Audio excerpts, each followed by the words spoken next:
Hello everybody, welcome back. I'm the Strategy Professor, and today we're going to be looking at the support tier list for 12.2. So as always, if you enjoy the content, please be sure to like and subscribe. It helps out a ton on the channel.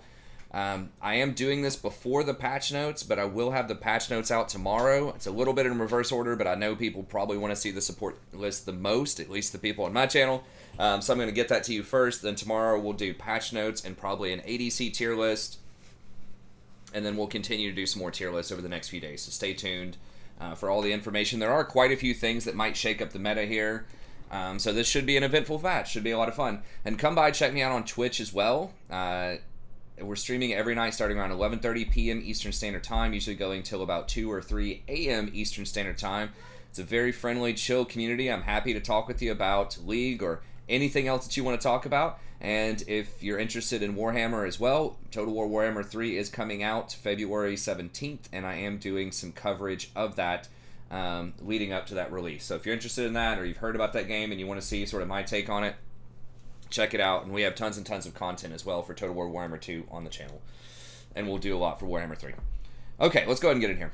So I'll go ahead and talk about the two that I think people want to hear about the most that got changed on this patch, and that's Janna and Tahm Kench. Now, I said on stream, and then I also said in my patch preview video last week that I thought the Janna change would be significant, and I predicted about a 2% increase. I didn't think she'd be overwhelmingly powerful, you know, like in that 54% range, but I said she'd be significantly stronger, and that's what we've seen so far. We've only got 1 day of data out there, but it is still 15,000 games, and that's basically what happened. She was at about 50% before, and now she's at 52%. So I do think she'll be pretty good. So we'll just go ahead and cover her. We'll go a little bit out of order. We'll do Janna, then we'll do Tahm Kench, and we'll do everybody else, because I know that's what people want to hear the most. So we'll just go ahead and throw that out there. So the changes that they did for Janna, basically they changed her from a W max champion into an E max champion. They lowered the damage on the W. Overall, because it doesn't scale based off of your movement speed anymore, it's just a flat number. So that flat number is a little higher. I think they made it like 15 more damage per, but the cooldown is longer and it no longer scales. So you can't just get like mobility boots and a bunch of movement speed runes and just spam W on people in the laning phase. So they pretty much hurt the consistency of her laning phase at really high elos, so like Master and Challenger, where people are constantly auto-attacking and spamming that W in the laning phase to get those extra procs from her previous passive that used to give you extra damage based on your movement speed. That's no longer there. So less consistent damage in the laning phase. However, in exchange for that, they made her shield more consistent, in that it always has a lower cooldown without any conditions.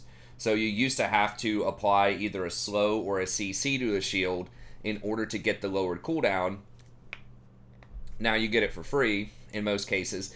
And the big one that they added on just last week to this patch is that whenever she immobilizes somebody, then she gets plus 20% healing and shielding for 5 seconds. So that's a really long time. And that's going to stack extremely well with Moonstone and Redemption. And those were the two items that I said she was probably going to buy. Said she was probably going to get Moonstone, probably going to get Redemption, and that she'd probably have to get Revitalized somewhere in her kit. And that's what's happening. So we've got Revitalize here, which is 5% up front, and then you get 10% more if someone drops below 40% health. And that 10% stacks multiplicatively rather than additively with other plus healing and shielding. So basically it's a little bit better than it seems. And whenever you get Moonstone fully charged up, that's going to be 35% plus healing and shielding. Then you're going to have Redemption, which is another 20%. So that's going to be 55% plus healing and shielding. If you activate her new passive on her E, that's going to be 75% plus healing and shielding. And then the Revitalize is going to take that up to 90%, a little bit higher than 90% plus healing and shielding because of the multiplicative stacking.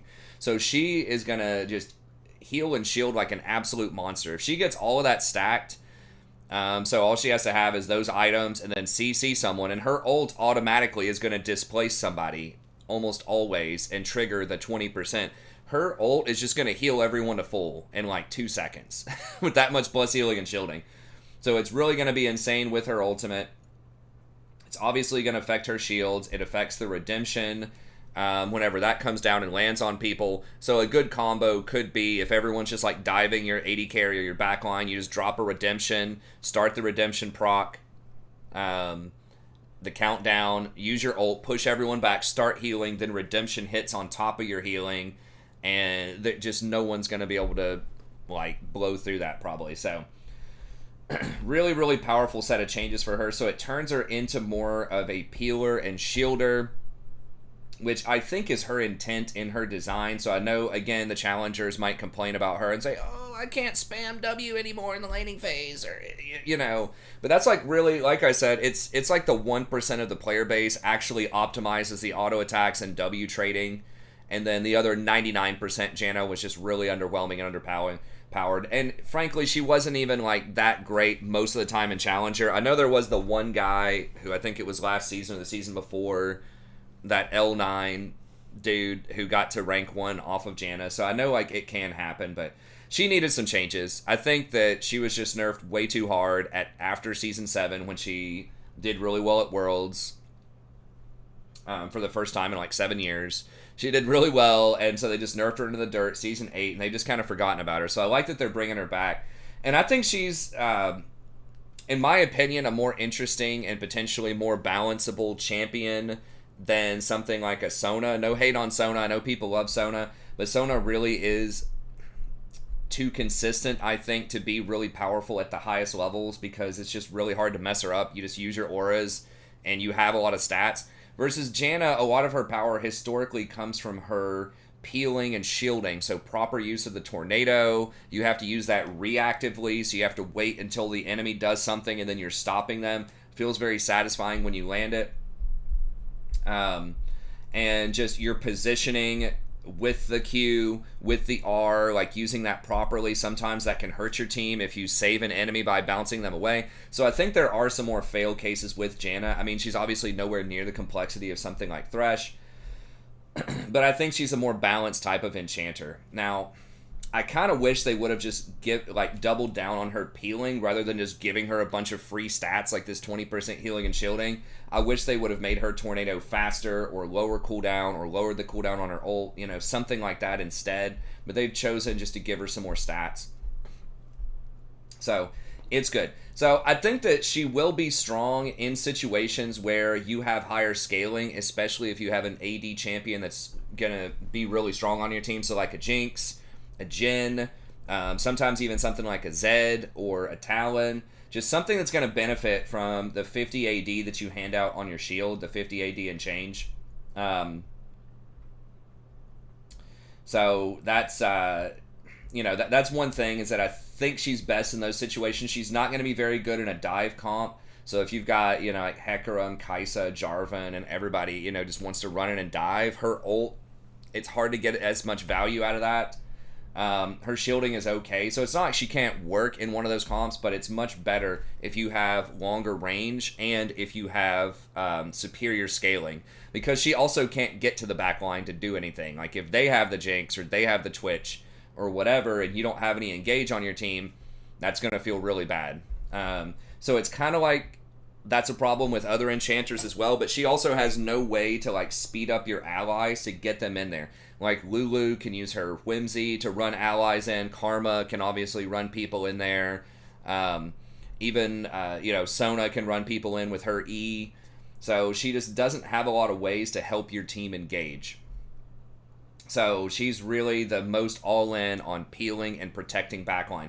So as long as you have a better backline, as long as you have the Jinx on your team or the Kog'Maw or whatever, she's awesome. As long as you outscale the enemy. But just be careful picking her blind, especially if your ADC has already picked or is hovering something that is not going to be as high scaling. So if they're hovering, something like Lucian or, potentially something like Ezreal, Sivir, that type of stuff that's not going to be able to keep up with the Kog'Maws and the Jinxes and things like that in late game team fights, it could be a problem. Now, there are some interesting rune choices going on here. So people have been going for the Glacial Augment. So whenever you immobilize somebody, so either with your Tornado or your ult, it does apply all of these extra Slows. Now, the main reason, and people have tried this before, and this was actually a lower win rate rune at the start of the season. People tried to make this a thing on Janna, and Aerie was just like 3 or 4% higher win rate. But right now, it's a way higher win rate to go for this, and the main reason is the plus healing and shielding affects how much of a slow you get. And so, because you're getting 20% extra plus healing and shielding for free, and that's encouraging you to go for redemption, which is more plus healing and shielding, instead of something like a Chemtech Putrefier or, you know, something else that doesn't have that stat on it, then that makes this rune that much more valuable. Because right there in the middle, if you see, it's 30% plus 9% per 10% of your plus healing and shielding, right? So if you have, like, you know, 90% plus healing and shielding that I mentioned before, or somewhere close to that. I ate down my first candy. Can I have another? Okay. Here you go. I wonder if there's a cap on a slow, because that seems like super OP. Right? I mean, with, you're going to have 80% off of just Redemption, Revitalize, and Moonstone charged up with your 20% passive. So you're going to have 80% on that, which is going to be 72% slow, and then plus 30% slow. That's 100% slow. I think there's a slow cap of 99%, so you're literally not going to be stun locked, but that's pretty close to basically being stun locked with that. And that seems pretty absurd. So yeah, there's a reason. Because you have so much freaking plus healing and shielding now with Moonstone and all of that other stuff. This is a 58% win rate rune. So I don't know. That's something I didn't put into my calculus when I was thinking about this initially. But because I forgot it scales that hard with plus healing and shielding. They're probably going to have to nerf that. I don't know. Maybe Janna will be OP. Maybe she will be a 54%er once people figure this out. But that's pretty disgusting. You can get that. And I don't think there's a cooldown on that, is there? There is a 25-second cooldown.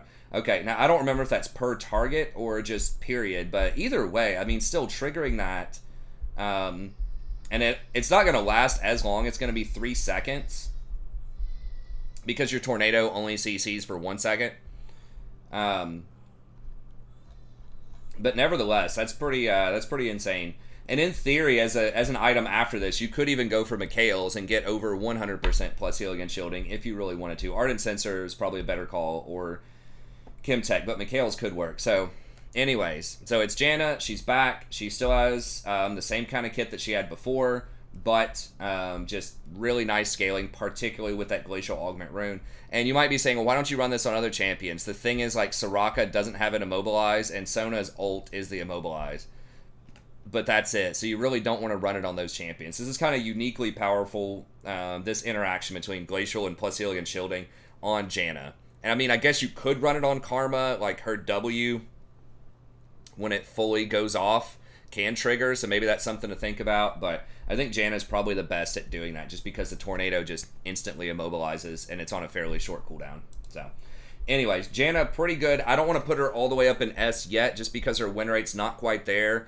But possibly because, you know, if that augment rune keeps playing out the way that it looks like, then maybe that is a worthy S tier champion. She is S if you have another S tier ADC on your team like Jinx. She's S, right? But it's just a little bit more comp dependent than some of the other champs up there.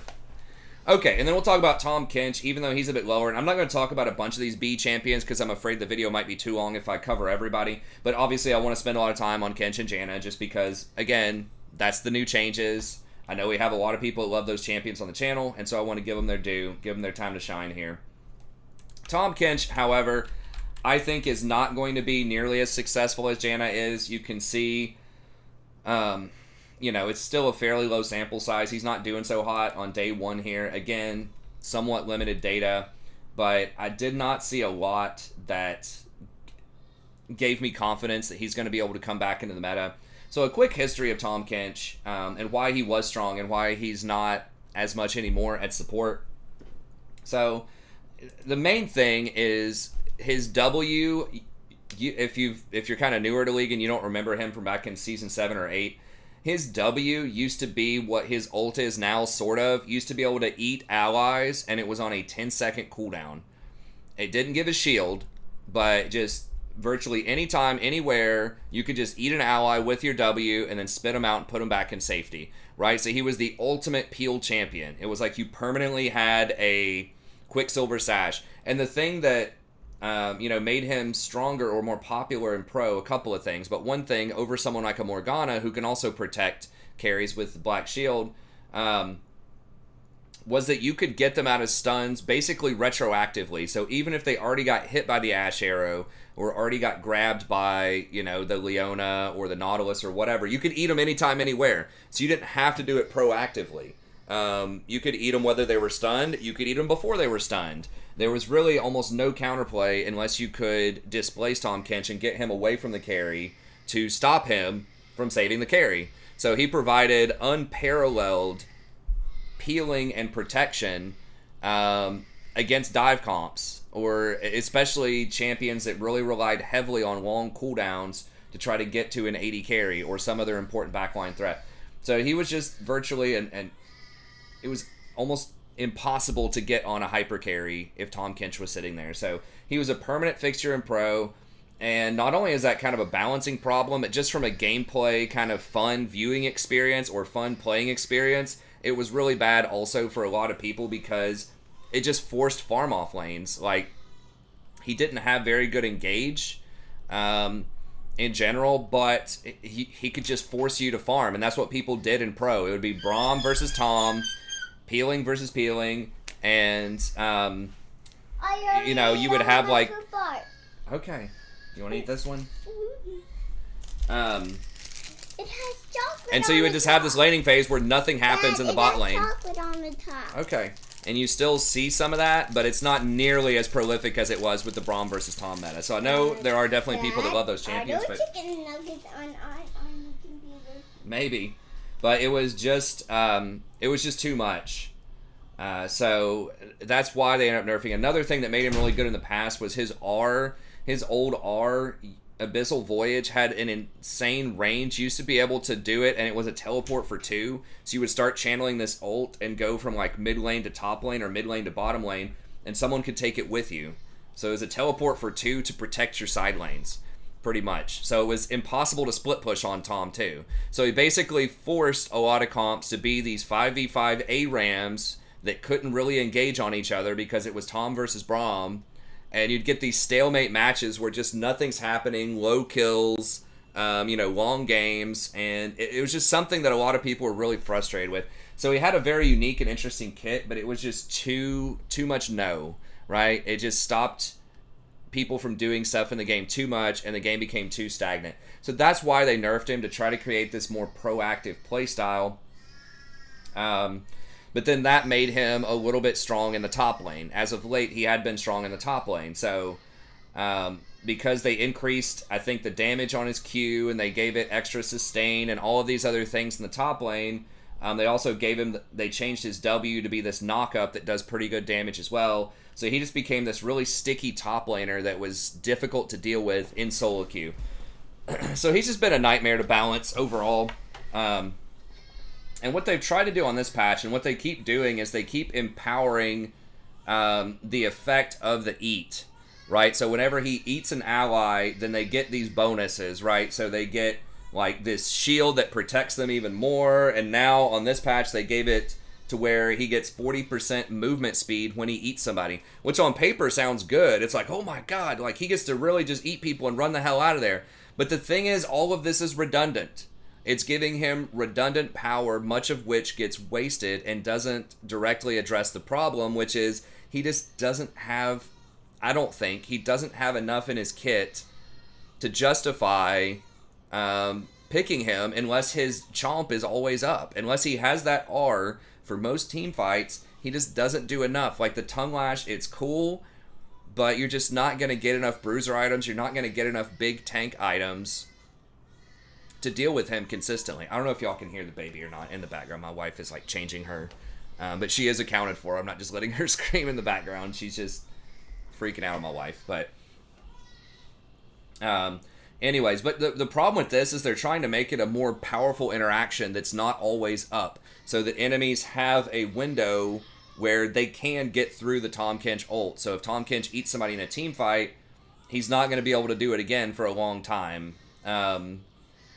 So he gets like a big shield for 3 seconds. But the thing is, if you eat them, they already can't be targeted, right? So if you chomp them and you spend 2 seconds running away now with the 40% movement speed and you spit them out, that's only 1 more second of big shield. So it's like a 900 shield sounds really, really strong, but they can't do anything when they're in your mouth, right? I guess you can eat them and then spit them out immediately and they have a 3-second shield. That's cool, but then you don't get to reposition at all. So then that wastes like your ability to chomp and run. So it's either you spit them out immediately and they have a big shield and they don't move anywhere, you don't move them to safety, or you move them to safety and they get no use out of the shield.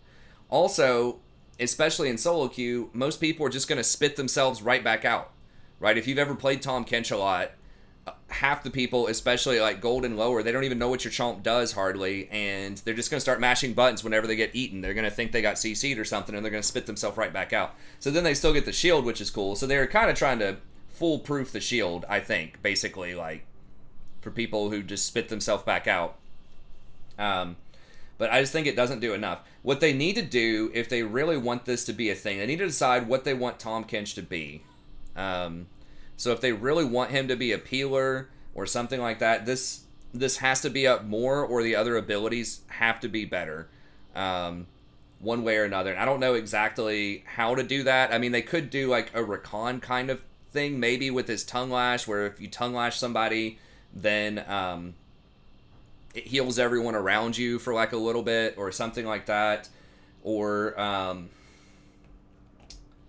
don't know, they could do 2 stacks for a stun on Devour instead of 3 stacks. That'd probably be a little on the strong side. But the thing is, like, you have to choose. Do you eat an ally or do you not eat an ally? I mean, they could make the radius bigger on his W. That might be a little strong. I don't know what they need to do with him, but they need to figure out some way to either give him better buffs for allies, or, just give him more peeling and shielding and healing power. Like, I would like to see every time he, like, lands an auto attack or a tongue lash or something like that, it reduces the cooldown on the ult.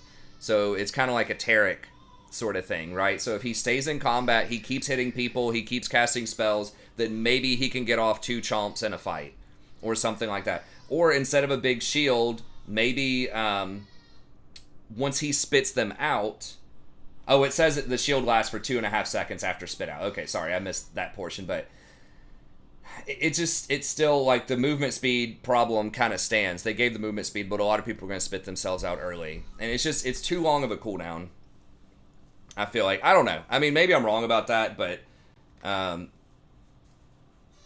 it just feels like he gets outscaled by enchanters, and he just doesn't have as many playmaking opportunities as, his other tank counterparts, like your Leonas, your Nautiluses, and stuff like that. Maybe instead of a shield, they could buff allies or something like that. I mean, I know it's supposed to be protective, but maybe it could do something like give them bonus movement speed or bonus attack speed. Like, if they kept the movement speed after he spit them out, if they got 40% movement speed for 3 seconds after he spit them out, not while he ate them, that might be a different story.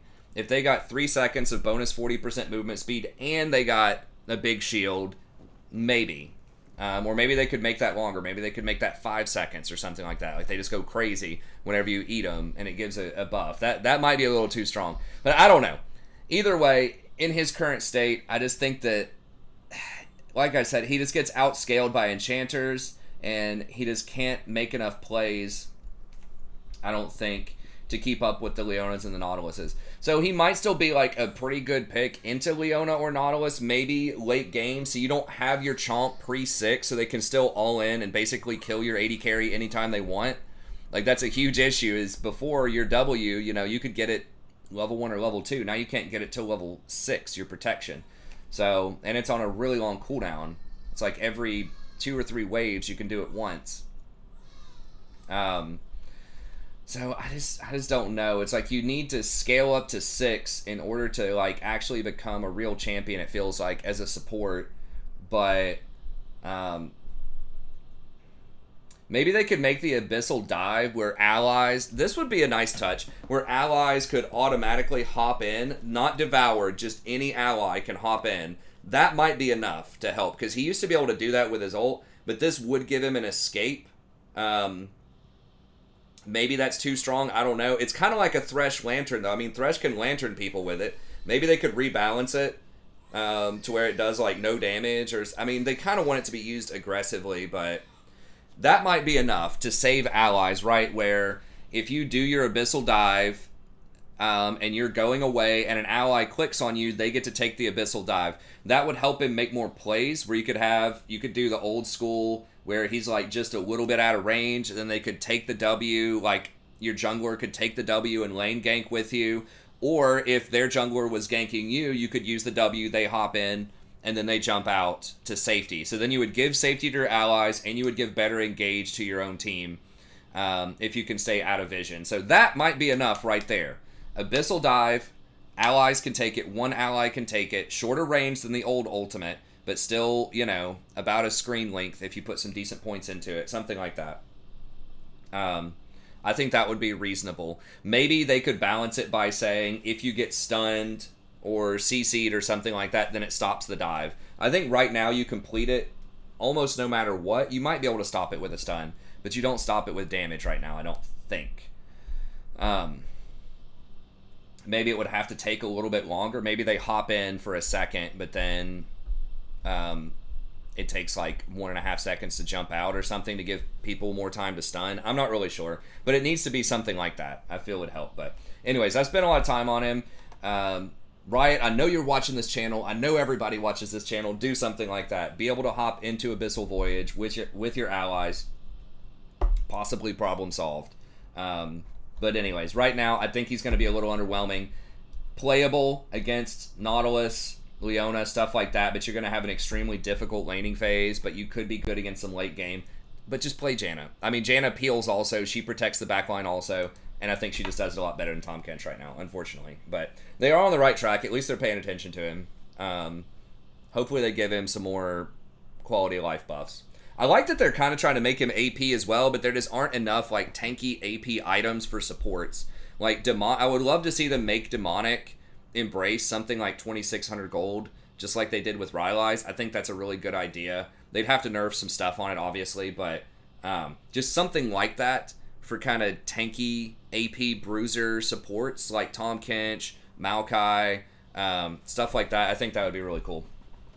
Okay, let's talk about the rest of the list here now that we got the two hot topics out of the way. So Sona, I think, is still going to be number one. She's pushing back up to 54% win rate. I personally don't play her on stream a lot. I just feel like I'm more successful when I have engaged champions. But it's undeniable that she's strong. And she's so consistent that we mentioned before. This buff to Archangel's Staff that they did a few patches ago seemed to be pretty significant for her. Now, they did nerf, I think, her E a little bit, which did bring her down a couple of percentage points. But going for the Archangels gives you quite a bit of damage, harassment, tons of mana, so you can just spam all of your spells. And then you probably still just want to go with Airy, Revitalize, and Moonstone Renewer. So, just good harassment in the early game against other enchanters. Still going to be squishy against all enchants, so be careful of that. But if you're against things like Lulu, Janna, stuff like that, you can probably out-harass them early. Especially if you get an early tier, that does fix a lot of your mana problems. So, yeah, just really, really good scaling. Basically, if you don't kill her in late game 5v5 team fights, she wins basically by default. She just puts up so much shielding and healing, and then she also empowers her allies quite a bit too with her Q spam. And even just the damage on the Q itself is pretty high, right? I mean, if you sit here and look at this, it's like, okay, once you get, you know, some points in her ultimate, once you get some ability haste and stuff like that, this usually goes down to like a 4 or 5 second cooldown. And if there are 2 people nearby, that's 160 hitting 2 people. That's 320 damage with a 0.8 AP ratio on like a 5 second cooldown that's spammable.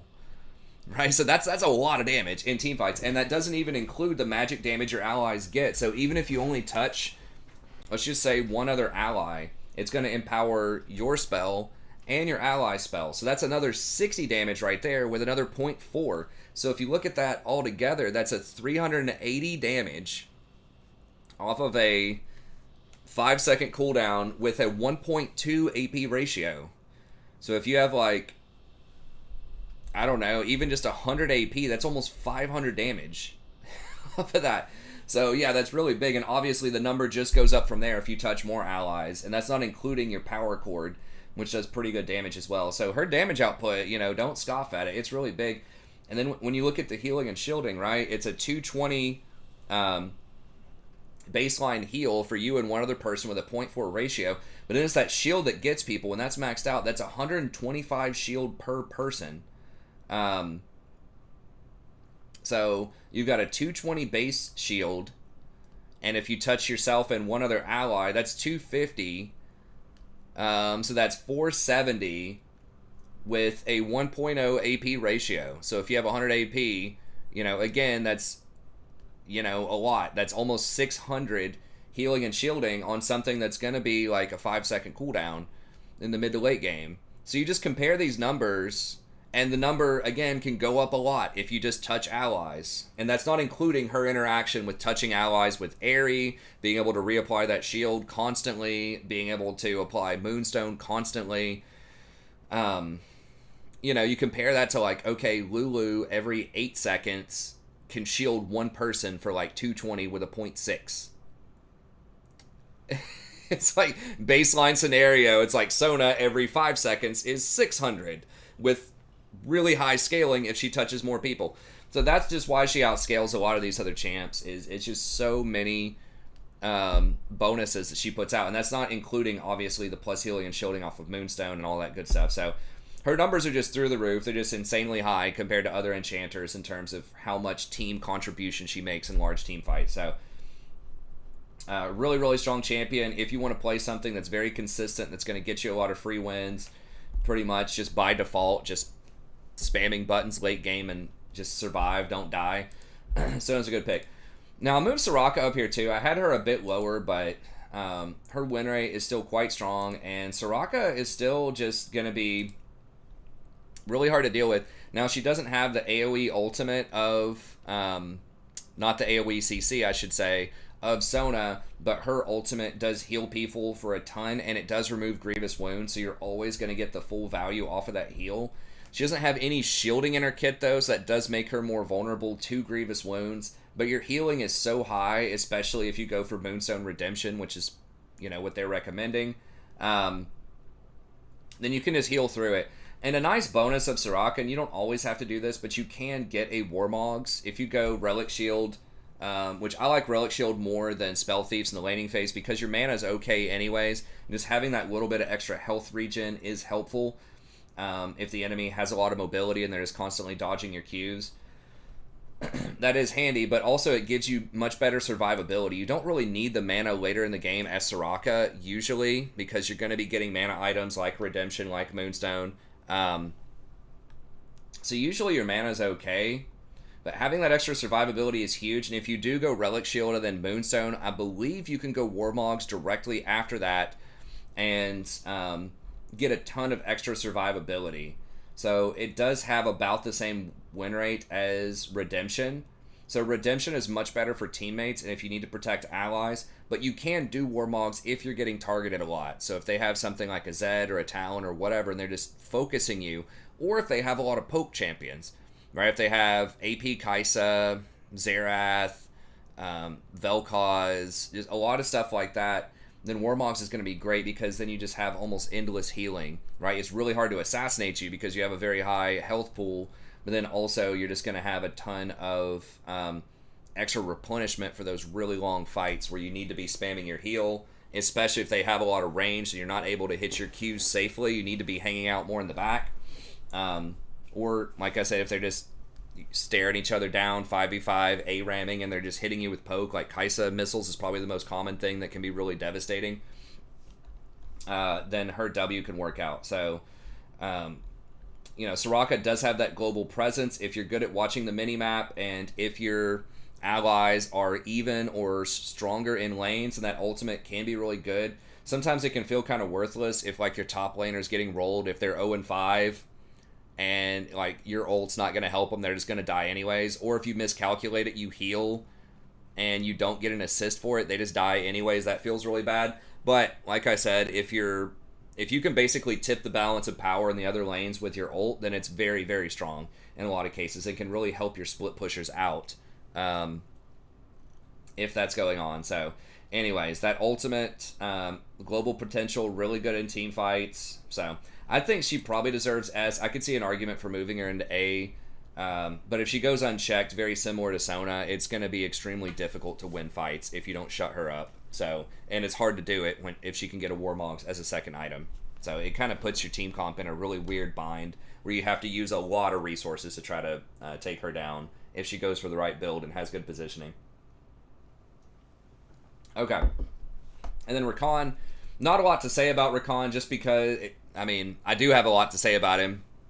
But if you watch my stream, I play him a lot, and I talk about him constantly. I'm always fielding questions about him and, making commentary. And he's really high skill cap because you not only have to hit your W, which is a little weird sometimes, just kind of getting used to where to place it. Sometimes you have to lead certain people. So, like, if you know they're going to dash back, like Lucian or something, you have to predict that and put your W a little behind Lucian so when he dashes, you interrupt it, or like a Caitlyn net or something like that. But then sometimes they don't go back. Sometimes they step forward to dodge your W. So it can be a really weird kind of cat and mouse skill shot with that W sometimes. But the real difficulty is understanding your limits as Rakan and what's optimal to do in different situations. So the big one is whenever you ult and go in, it's how many people are you going to touch with that ultimate, right? Are you just going to go for the one person you hopefully hit your W on? Or are you just going to run away after you get that one person? Do you have time to just run at another person? Or if you run there, is that not going to work because your team is too far behind and you can't E back out, or you're going to take too much damage and die before you can E back out? Or if they flash your W, do you still have time to run at them and get them anyways, or is that too dangerous? So you have to constantly sort of gauge what your team is doing and what you're capable of in terms of how far you can go with trying to touch people with your R. And then also, to a lesser extent, kind of figuring out how you want to sequence your skills to just learning to, if you have another engaged champion, E onto that engaged champion and hold your W until the enemy flashes and then use your W. And being patient with your R. So turning on your R, it lasts for 4 seconds, and then running and trying to wait until they flash or dash and then do the W after that. Because if you just R and then W immediately, you can get the flash, but you probably could have had the flash and the kill if you were just a little more patient. And using that movement speed to dodge skill shots too is clutch. So if you're trying to run around like a Lux W, or you're trying to run around a Morgana W, that little cat and mouse where you're really close, where you're within W range, but they're waiting to throw the skill shot at you, you kind of have to juke them. You have to get so close that they're going to have to throw the Q anyways, and then you've got to dodge it and hit them with the W. So it is, a strange cat and mouse game with him. There is a lot of skill expression. You can mess him up a lot. But he has so much power in his kit, right? He's got, his R and W can CC a ton of different people. His W is just a free get-out-of-jail card in a lot of situations. It's extremely difficult to gank Rakan. A lot of times he can ward really deep and get out of there safely with his W. He has 3 different dashes. You can reposition really well in team fights. So he can get easy access to the back line, so he can almost always run through people and get on that ADC if you need to. And he does scale with plus healing and shielding, so he gets some value out of items like a Shirelia's, and other tanks can't usually comfortably go for Shirelia's. Thresh kind of can in some situations, but most tanks can't do this because they just don't have the scaling with AP, and it's sort of a wasted stat or a suboptimal stat. But Rakan can get that, so that helps your team a lot with mobility. If you have something like a Hecarim, Olaf, Darius, just anything that wants mobility, which is most champs in the game, Shirley is just going to be really good. And then you also are a great user of the Chemtech Putrefier because you can spread your healing and shielding to all kinds of different people. And if you take Font of Life with Guardian, which is what you're usually going to get, then it's really easy to spread the Grievous around to everybody, that 60%. Because whenever you hit somebody and you put that Font debuff on them, when they auto-attack, when your allies auto-attack them, that counts as a heal coming from you. It's not lifesteal, it's a heal from you. And that means that it triggers things like Chemtech Putrefier or Ardent Sensor. So he can spread that around really easily because he has his R and his W to apply hard CC. So that's something that, some of the other enchanters might struggle to do a little bit more. So, anyways, great champion, unique itemization. There are a lot of different ways you can build him. It looks like people are trying out the Glacial Augment build again. I'm not 100% about that. I mean, it does have a pretty good win rate. It's a pretty low play rate, but you are personally much squishier if you do that. So it's just kind of up to you. I still like the Guardian build a little bit more, but you can do the Glacial Augment if you want to. So, anyways, I still think he's an extremely strong champion, but he does take a while to master, and you really have to play well. Like, there's nothing free on Rakan. You got to earn everything. Okay, already talked about Janna. We've got Lulu here. So Lulu, I think, is still pretty good. She does have a lower win rate, surprisingly, than a lot of people might think if you don't look at stats pages, because she gets a lot of press, right? A lot of people say she's turbo OP, and she does look really strong against champion, or if you have a champion like a Jinx, like a Twitch, something like that on your team, she looks pretty strong. But there are definitely some weaknesses to Lulu that balance her out. So as you can see, she has one of the lower win rates of major enchanters. She did get a slight nerf on this patch. Her win rate is about the same, I think, but she is banned a lot, so people just don't like playing against her. But the thing is, she is single target. Everything on her is single target, so she just really does not contribute as much to team fights if she goes unchecked as something like a Sona or a Soraka or Janna. Like, all of those are going to have better contributions in team fights because they have multi-target things, right? But her main thing is that she buffs up a carry really hard because her passive in the mid game ends up giving out about like 80 or 90 damage on attack. So every attack's going to do an extra 80 or 90 damage. And then her W gives out quite a bit of extra attack speed. So you get like 40% movement speed and I think like 35% attack speed when that's maxed out. So that's really, really good on like a Jinx or a Kog'Maw or other long range champs that scale really well with attack speed. Her ultimate also gives a pretty strong infusion of health, so like 450 at level 11. It doesn't scale super well, like it doesn't have a great AP ratio. It doesn't say what it is here, but I think it's like a 0.5. Oh yeah, it does, 0.5. But it counts as an infusion of health. It's not a heal. So that's kind of a dual-edged sword there, right? So it's good because it's not affected by grievous wounds, but it's also bad because it's not affected by plus healing and shielding. So, and it's only single target. So she's really good at buffing up one diver and helping them become really difficult to deal with. So if your Hecarim dives in and you ult him, that's really good, right? But if you're getting blasted by like a Mumu ult, Zig ult, just whatever else, AoE damage in team fights, your whole team's just taking a ton of damage. Aphelios, fire ult or something like that. She just can't deal with that as well as some of the other enchanters. So really good at kind of the skirmishing and buffing up a hyper carry, but weaker in team fights. So she is really strong. You just, you need to be careful. And she's very good against like divers and assassins too, because she can polymorph. That's probably why she's banned a lot by assassins and divers, because it's a 2.25 second CC on a single target, which is obviously really strong. And then that ultimate and that shield is a pretty strong single target, like immediate shield that's not affected by grievous wounds. So she's hard to deal with for a lot of assassins, a lot of YOLO Q type of champions. But her real contributions in team fights, if we're being honest, in most ELO brackets, is not going to match many of the other champions out there. So she's really good if you're very confident that one of your carries is going to succeed. Now, Karma's another one who has been getting a lot of press, and I've been getting asked about her quite a bit, just because she is seeing quite a bit of pro play, and I haven't been watching a lot of high-level streams or like high-level tier lists, but I'm assuming a lot of people are saying that she's really good all the time. Someone said she was the most picked support in Challenger. I didn't like double check that. I guess I wouldn't be like super surprised, but I would be a little bit surprised. Okay, so there's just no challenger data there, but I can look on like 12-1. She is. Okay, she is the most picked by quite a large margin. And she has like a pretty good win rate. I mean, like a 51% win rate in challenger. But there's still, you know, Leona's like 55, Sona's 55, Nami's 55, Soraka's 55, Bard's 56, Janna's 61. This was before the Janna buff.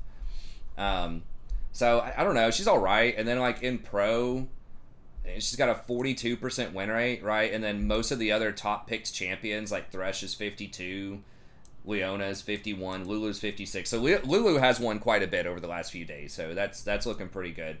Nautilus is 52. My poor Rakan was 60% last week. Now he's down to 45. Rough week for Rakan. So yeah, I mean, there's definitely something there if she's getting that much attention. But in solo queue, under challenger especially, I think she's still, she's sub 50%. She's at 48, which is not necessarily a bad thing, right? Like Rakan's 49, and you can still dominate on Rakan, right? Like Thresh is still low, but if you practice Thresh a lot, you know, you can make him work. But the thing is, she's a lot more consistent, right? She's not as hard to play, I don't think, as Thresh or Rakan. So you kind of wonder, like, what's going on there? Why is this win rate lower?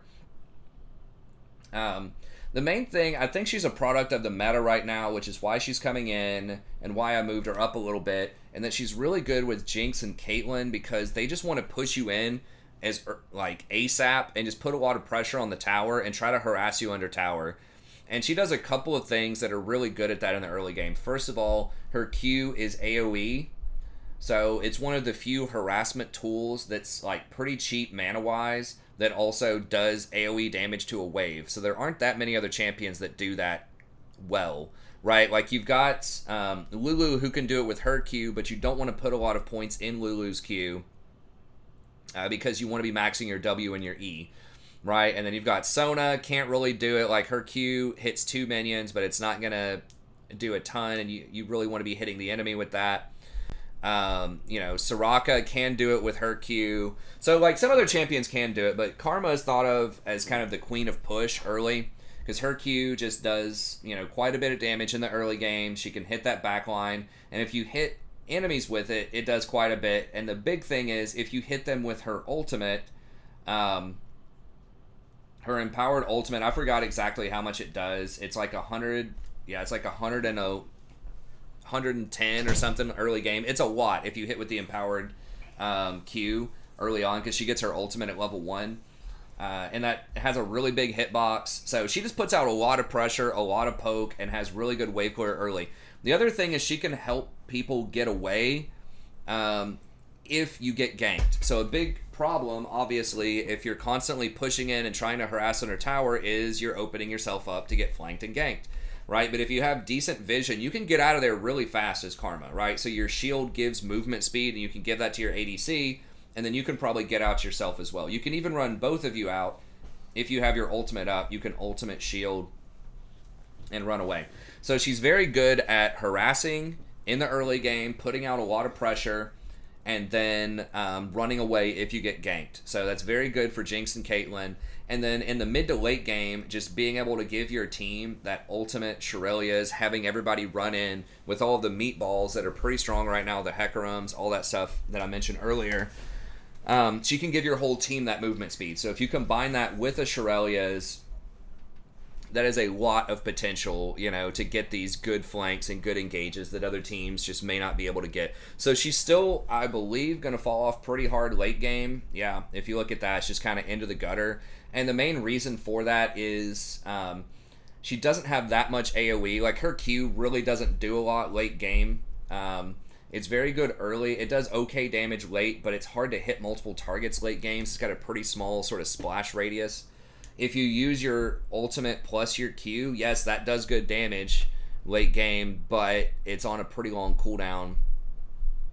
So that is problematic. So she just has, her options are limited. Her W is like okay, but it's not like instant peel right? If they get on your AD carry, if Leona hits your AD carry, with an ult, or Nautilus casts Rocket on your AD carry, you're pretty much not going to do anything about that. Like, you can maybe try to body block the Nautilus hook or something and sacrifice yourself, but you don't have as many good peel options, and you don't buff up your allies. Like, you can give them movement speed and a little bit of shield, but you're not giving out that extra, on hit damage that Sona gives, right? Or you're not buffing that single target like Lulu does with the extra movement speed and attack speed and on hit damage. You're not buffing them up like that. You're not giving them the Janna like extra 50 AD. So you don't give any steroids to your allies. So she's okay with fast-moving comps who want hard engages that can snowball off of taking lots of plates and towers in the early game. So she matches, again, the Caitlyn, Jinx playbook, but she is going to fall off compared to other enchanters late game, and she has problems peeling hard engaged champs. So that's why her win rate is pretty low, but also why her play rate is pretty high, is because people really like the pressure. I think challengers it's hard for me to critique challengers because I'm not a challenger, but something that I see constantly year after year is people really overemphasize laning, and they like triple down on laning in challenger, and laning is very important, but a lot of times the stuff that like hard wins, that has a high win percentage in challenger, is more of that stuff that can carry in the mid to late game. So that's not always the case. There are exceptions, but I think that's what this is, where she feels really good in the laning phase and she can hard dominate, but then the mid to late game is not as strong as other options.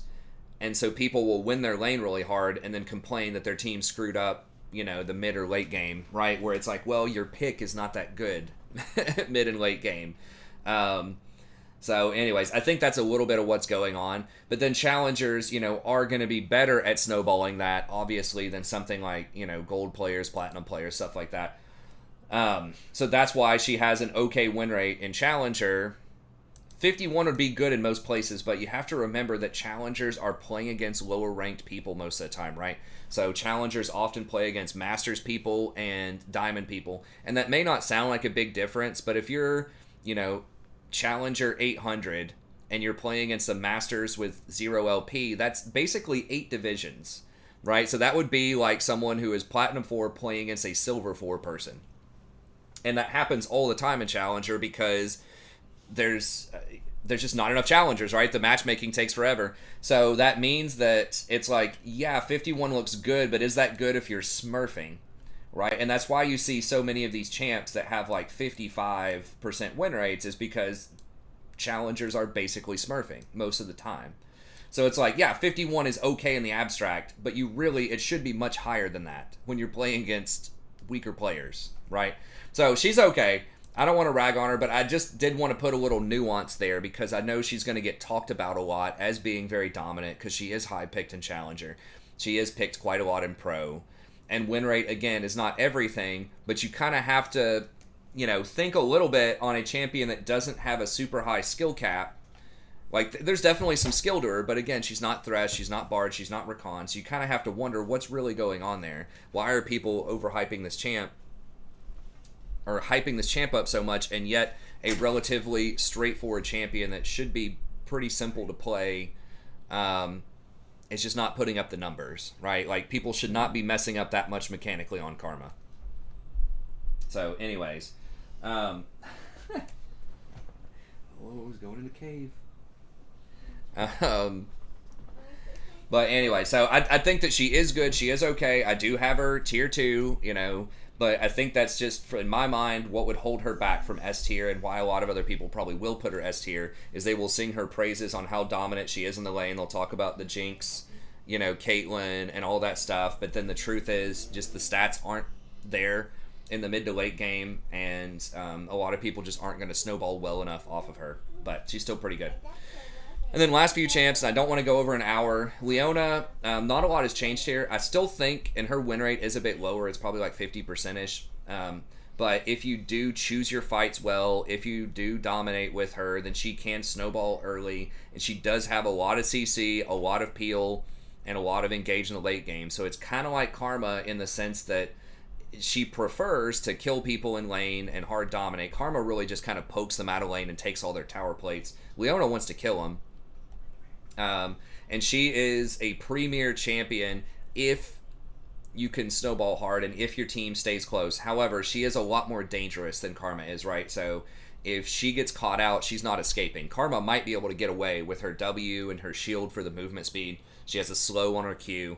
Karma might be able to weasel her way out of ganks, but it's really, really hard as Leona. You kind of have to fight your way out. So she snowballs very hard. Tristana did get a buff on this patch, and Leona is exceptionally good with Tristana. That's one of the most dangerous early game hard domination lanes out there. So be sure to watch out for that. But she is very vulnerable to counter ganks. She is very vulnerable if you overextend. And you're going to die a lot if your team is behind because you have no escapes. But she's super tanky. She has some of the best sustained CC in the game, and she does pretty respectable damage in the early game.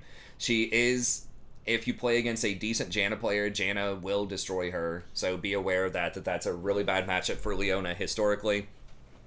And Janna is very popular. Also, the Thresh matchup is pretty hard if the Thresh player is decent, I think. So be aware that Thresh is still a popular champion too. So she has a lot of potential, but there are some bad matchups, and you have to make good decisions with her. And then we have Lux. Lux is still like pretty good. She's almost always like pretty popular in the bot lane. She does have a good bind, so she has like okay engage, especially if you can get control of the brush. Does a ton of damage, obviously with her ultimate. Pretty good wave clear, poke, and harassment. I think Karma is probably a little bit better than Lux in a lot of circumstances, just more consistent and provides more for your team. She can get cheaper items like a Shirelia's and be effective. Lux really wants to get more expensive items like Ludens. So I'd probably rather run Karma if you just want like a pressure AP laner that transitions into better team contributions. But Lux, if you snowball with her, is really good, and she does have the potential to snowball pretty hard in the early game.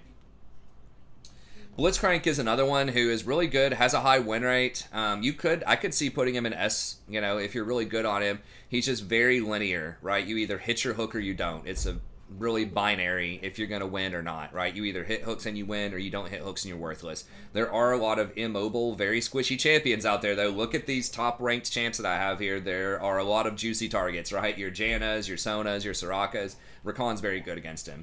But a lot of these champs, if you hit that hook, they're going to die. So, really good champ. Not a lot has changed. It's just the meta has changed. People aren't picking Leona Nautilus as much as they were. They still get picked, but you're seeing a lot more squishies, and he thrives in that environment. There also aren't a lot of big tanks being played in other lanes right now, so you have more hook targets than you have in some metas. And then Brand and Zyra, the last couple that I'll mention. When I looked yesterday, I haven't looked today, but their win rates were actually quite high. This is Challenger, so you're not going to see them there. But if you look at Platinum Plus here, and I believe a lot of that was Rylai's. Okay, it's gone down, so it's not as crazy as it was. Yesterday, when there's a smaller sample size, they had like a, 54% win rate or something. So they're back down to normalized win rates. A lot of people were playing them, though. Holy cow.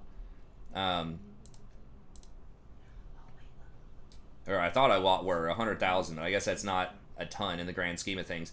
But they are going to benefit a little bit, from Rylai's. If you want to get that, it did get buffed down to 2,600. It looks like more people are back on the demonic, which does do a lot more damage. The Rylai's slow is pretty nice, though. If you want that, it does allow you to land your stun easier as Brand. With Zyra, the slow with the plants is going to, mean that they might take another round of plant shots before they're able to walk out. It might help you better ensure that you're going to land your ult in some cases. So it does have some usage, but the damage is going to be significantly lower than with Demonic Embrace. But it might be worth it for the cheap trade-off. But I'll leave that up to you to decide if you want to do that or not. I think both are pretty good. They're probably of a similar win rate, I would imagine. Rylai's is probably a little bit better. But yeah, they're basically the same, 58-58. And I imagine Brand is probably the same thing. So those are some new toys to try out. If you like AP, try out Rylai's. Could be particularly good if they have a lot of divers or other champs that otherwise, are heavily affected by slows. If they don't have a lot of mobility, that's pretty good. Other champs here, just really quick. We mentioned Tahm Kench. I'd knock Janna or Nami down a little bit. She could definitely deserve to be A. it's just kind of a judgment call. It's just like the Lucian Nami has kind of fallen off a little bit. They get outranged really hard by Caitlyn and Jinx, and Nami really shines mostly with Lucian. But she's still a fine pick. You can still definitely win with her. Yuumi gets a lot of talk in pro. I just think she's a little too inconsistent in solo queue. I would prefer playing Sona or Janna or Soraka if you want an enchanter. But if you have a duo or someone that you can really trust that's going to do super well, then Yuumi is the safest champion to put on a hard carry in the mid to late game in heavily organized plays. That's why you see her a lot in pro. So she's still good. It just depends on the situation. Thresh, really good if you're a god on him, but he does have some tough matchups right now. Anyways, that's going to be it. I do want to keep it under an hour, so thank you very much. Be sure to like and subscribe. Come by, check out the stream, The Strategy Professor on Twitch, and I'll see you next time.